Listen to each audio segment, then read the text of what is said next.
yang diangkat spiritnya. Jadi kalau dihitung persentase sebenarnya nggak bisa dihitung persentase sih kalau dari novel.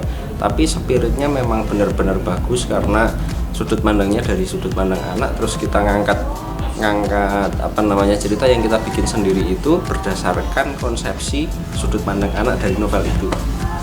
Kalau dihitung persentase sebenarnya nggak bisa dihitung persentase, tapi spiritnya memang gede banget sih. Kalau kesulitan sih sebenarnya nggak terlalu gede ya, kesulitannya malah justru ketika proses kita berhadapan dengan pandemi, itu sih yang paling susah itu sebenarnya.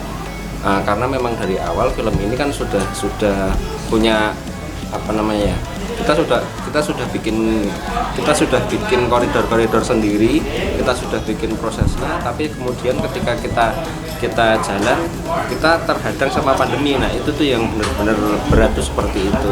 Jadi proses-proses yang udah pernah kita lalui dan kita rancang harus kita pikir ulang gitu. Dan ada waktu-waktu yang kita korbankan untuk mikirin itu sebenarnya, itu sih yang sebenarnya berat.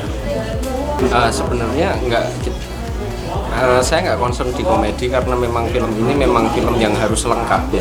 Film ini bercerita tentang keluarga, kita harus menceritakan karakternya secara utuh, bahwa di dalam keluarga itu ada momen-momen ketika kita harus tertawa bersama keluarga, ada momen-momen ketika kita harus bersedih bersama keluarga, ada momen-momen ketika kita jadi pusing gitu. Nah harus kayak gitu sih. Makanya porsi komedinya ya sesuai porsi aja. Kita melalui proses casting sih sebenarnya. Jadi ceritanya harus ada dulu, kita solidin dulu, baru kita casting. Yang pertama Bu Christine, baru yang lainnya ngikutin sesuai siapa nih yang paling cocok sama ibu ketika main gitu. Karena memang sebenarnya film ini bisa saja diperankan oleh orang lain, tapi karena proses developmentnya juga berjalan ketika praproduksi bareng bersama dengan pemain, jadi itu kita saling tukar pikiran sih ketika proses development itu bareng-bareng sama pemain. Menonton film Jasmine 27 Januari 2022. Siap-siap tisu bahas. Bu, ibu nggak capek ya ngurus 3 anak? Kamu nggak boleh lo bicara seperti itu. Ibu ini ada untuk kalian. Dek, jaga ibu ya. Enggak, Mas. Dek, ibu kepikiran Murni terus. Ibu kok mikirin orang lain terus sih? Ya, kok malam-malam banget deh.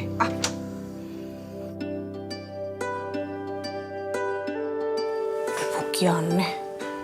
Wong edan kok dikobali.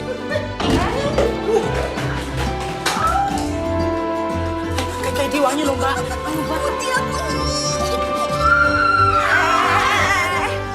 Kok malah melu-melu teriak bantuin toh.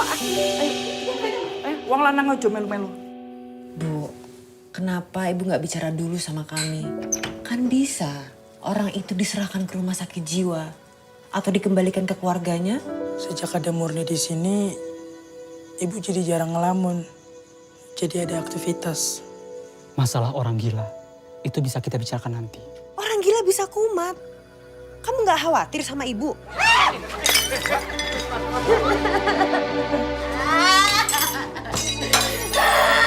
Ibu coba rawat dulu ya.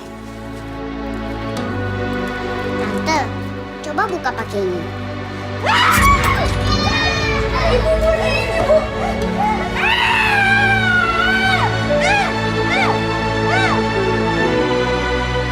Aku cuma pengen lihat ibu bahagia. Kamu pikir kamu tahu cara bikin ibu bahagia? Lihat sekarang ibu ada di mana. Mbak. Ibu! Ibu! Ibu!